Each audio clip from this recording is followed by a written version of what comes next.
achieved.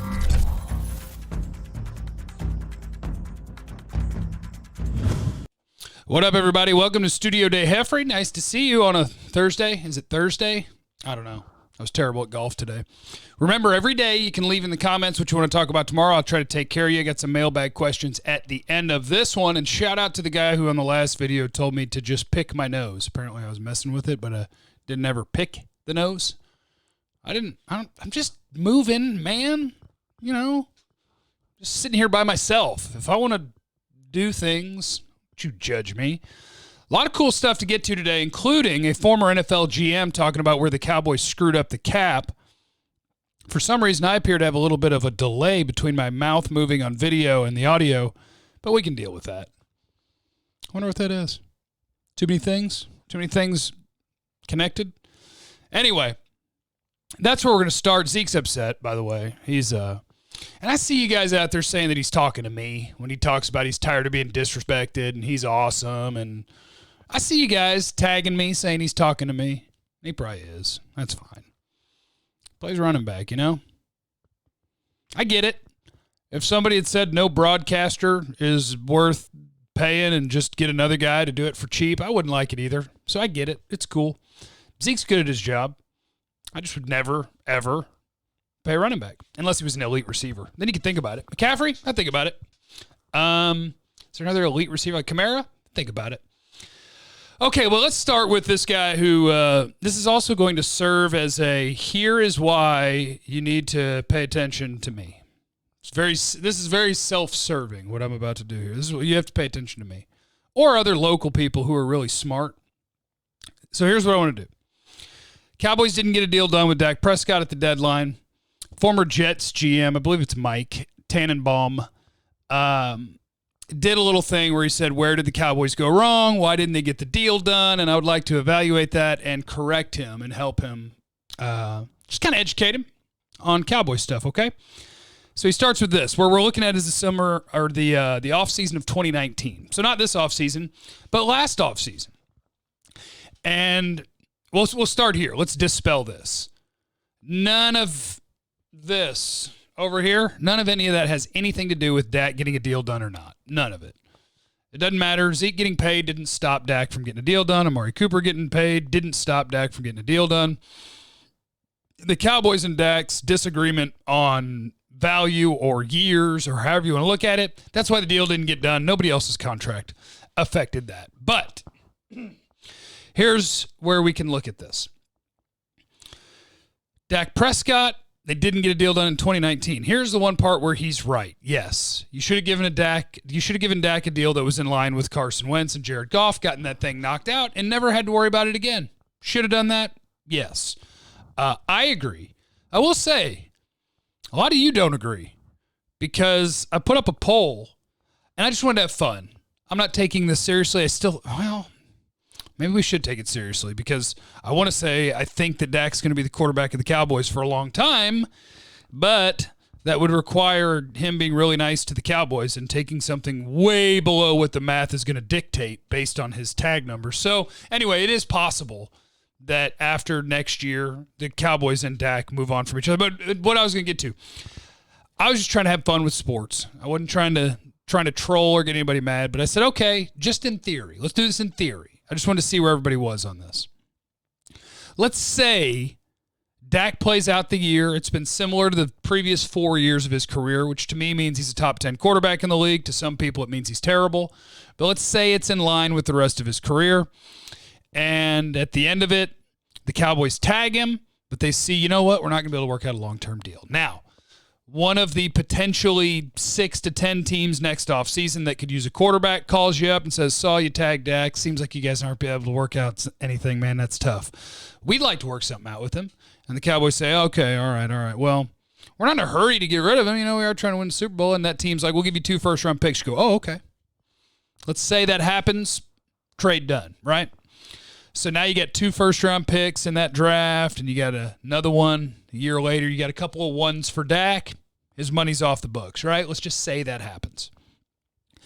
Now you package your 2 ones and maybe something else because you need to move up a little bit because in this year's draft, And we'll see how the college season plays out and how these guys end up being ranked. But Trevor Lawrence at Clemson, Justin Fields at Ohio State, and Trey Lance at North Dakota State, right? Those are considered the 3 top quarterbacks in this year's college football class. You trade Dak for a couple of ones. You maneuver the way you have to get one of those 3 guys, and now you have one of those 3 guys on a rookie deal, and Dak is gone. Are you excited or are you sad about that as a Cowboy fan? I did a Twitter poll, got about 6,000 votes at JC1053, and 60% of them said excited. So, I'm 1 in the hand versus the 2 in the bush guy. I will take knowing I'm going to get really good quarterback play over the unknown. I think those guys are all kind of exciting. Who would you rather have? If you could have Dak on his paid deal or one of the 3 top prospects in this upcoming draft, Dak plays 1 more year on the Cowboys, and then you get one of those guys. Don't worry about how you get there. Well, you can worry about how you get there. You trade Dak for a couple of ones. You package the 2 ones that you have in that draft, and maybe that extra one, whatever it takes, and you move up to a top 5 pick, and you pick one of the top 3 quarterbacks. That's the way it plays out. So you don't end up with a ton of draft capital because you got to use it to go get that quarterback. But now you got a quarterback on a rookie deal. Would you rather have that? That's what I want to know in the comments. Dak or one of the top 3 quarterback prospects in the country after this football season. Anyway, back to Tannenbaum. Yes, I agree with him. They should have gotten the Dak deal done a year ago. Faux show. I agree with him on the Zeke deal, which I know Zeke's going to get mad about this. Let him play his rookie contract. Zeke would still be under contract right now. Not giving him a contract on his holdout, he would have had to report to camp to get paid and to have the season count. He would have been there. He would have played. And you figure it out later. That's easy. That's super easy.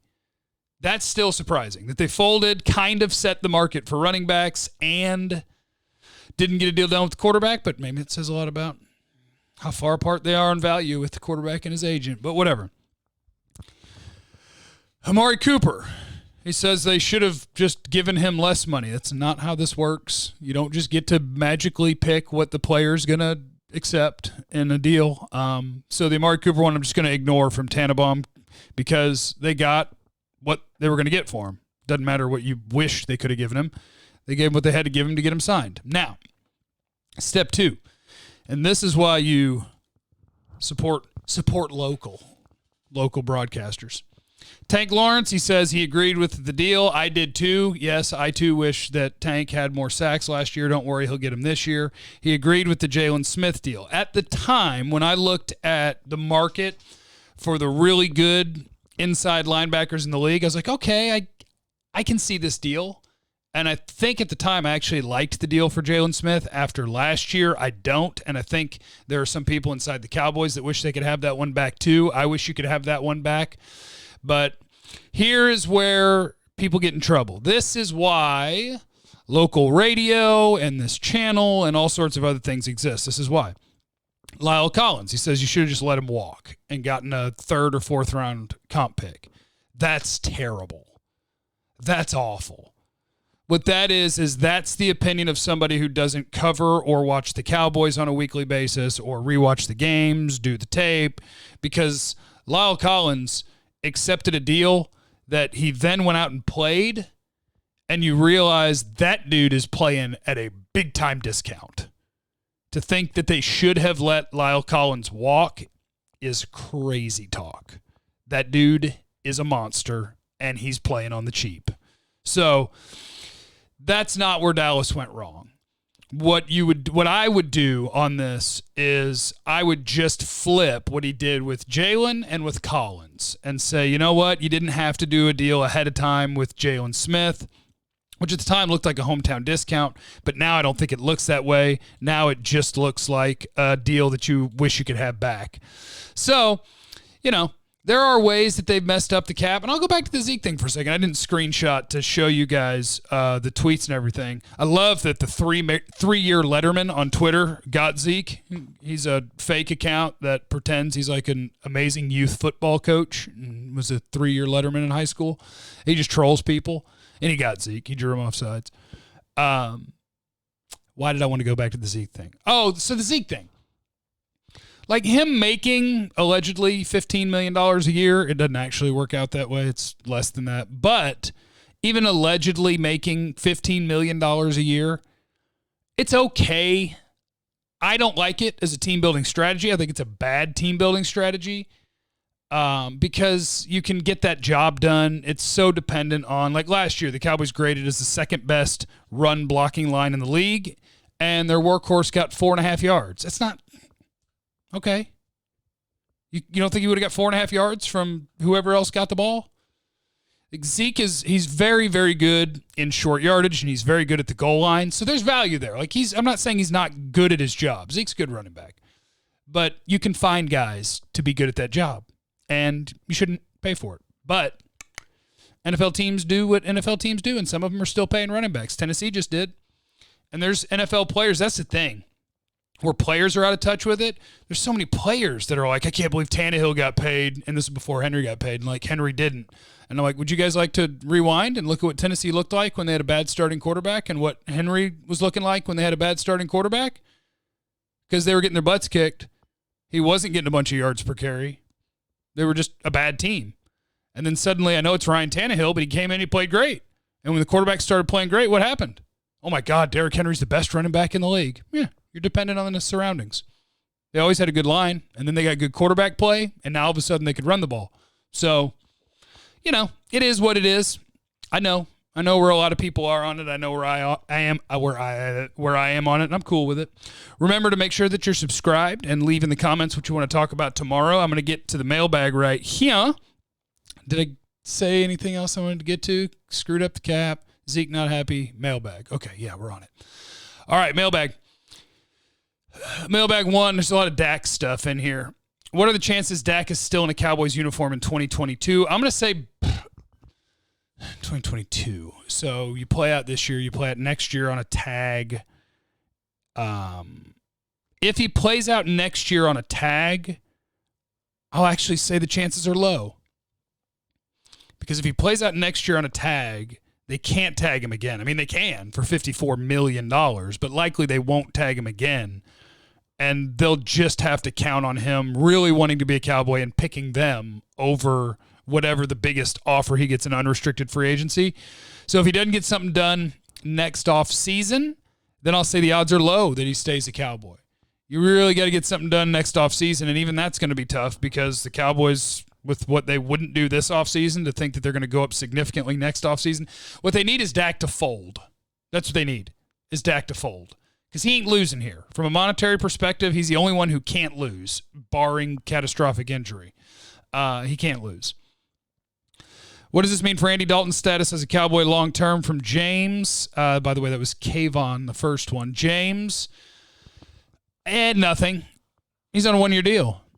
Dalton's on a one-year deal. Now, maybe the Cowboys, like in my little wild scenario where you're chasing down a first-round pick quarterback and you're not wanting to keep Dak around on a huge cap number, he plays out this year, and then you go into next year and you make your moves, you draft a quarterback, you've moved on from Dak, then Andy Dalton could be a dude that you bring in for the just in case, the potentially the bridge guy, like Tyrod Taylor right now with the Chargers, where you say, let's have a vet in here, in case we don't think the rookie's ready. That would be a potential thing. I bet Dalton still wants to be a starter in this league. I don't know if that opportunity is going to come back around for him, but I bet that's what he still wants. So Dak's deal means nothing for Dalton just because his contract is up after 1 year. Hurricane said KD said they do not have the cap space next year for Dak. And I believe that's accurate. He's talking about KD Drummond, who's really good with cap stuff, and he's a great writer. Love him. No, they don't right now. But you would just have to you'd move things. Like right now, if you say that the cap, I'd have to look it up real quick. But even if they needed to create $15, $20 million, NFL teams can do that. You could create pretty much all of that by not having Tyron, which I don't think they would want to do that. I wouldn't want to do that. So instead what you do is you'd probably flip a switch in the DeMarcus Lawrence contract and make like $8 million out of thin air. You'd flip a switch in a Zach Martin contract and make however many $1 million out of thin air. Tyrone Crawford comes off the books. You'd do what you had to do. Hunter, question for tomorrow. Who would you draft in 2021? How you don't know, man? Come on, man. Give me a few months, Hunter. For crying out loud. Thanks for the question. I love the draft. But I don't know. Like positions, they're going to need safety. You could use a tight end. You're hoping you don't have to go after a left guard or center because you've worked that out internally. Corner will still matter. Pass rush will still be relevant. Maybe a linebacker. Cowboys had the number one offenses from Christian statistically last year, but week to week the boys could go from 40 games to 9. The next didn't translate week to week. Can we truly say McCarthy can fix the problem? Yes, because I think some of that's controllable. So the things that are controllable on offense is, are we calling the right plays in the right situations?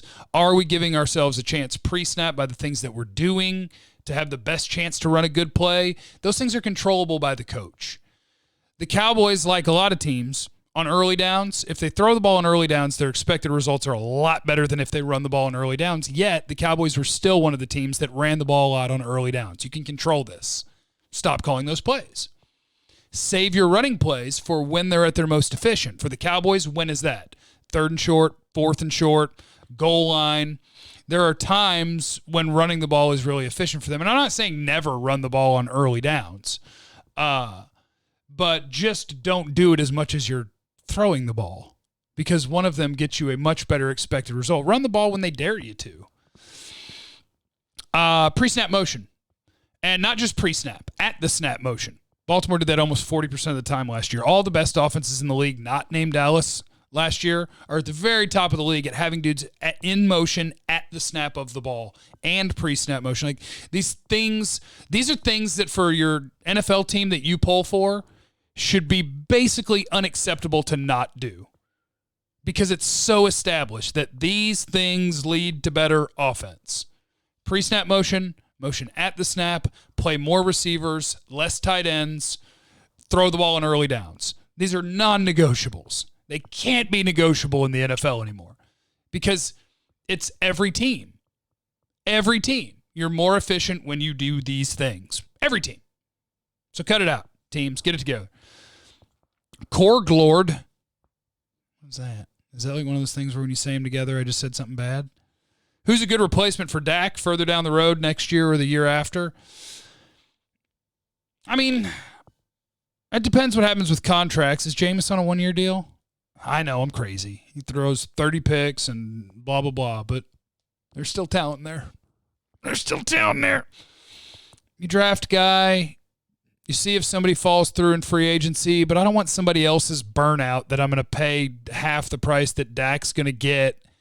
And like, I would never want to intentionally get worse at quarterback. So if it's not Dak, I guess I would hope it's a highly drafted rookie. That's what I would want. I wish they'd assigned their quarterback. He's good. He's good at football. Leave in the comments what you want to talk about tomorrow. Make sure you're subscribed to the page. Mash the thumbs up button, okay? I need you out there. Let me know what you want to talk about tomorrow. Let me know your favorite piece of chicken. Mine is the thigh, followed by the leg. I believe the dark is far superior to the white. The breast is just too big and potentially too bland. Now, I can make a good chicken breast. But, yeah, I believe the thigh is the best, followed by the drumstick, followed by the wing, and then the breast is dead last. All right. I love you guys, and I'll catch you tomorrow. Leave in the comments. Make sure you hit me up. We'll figure out what we want to talk about tomorrow. I'll take care of you. YouTube.com/Jeff Kavanaugh at JC1053 on Twitter.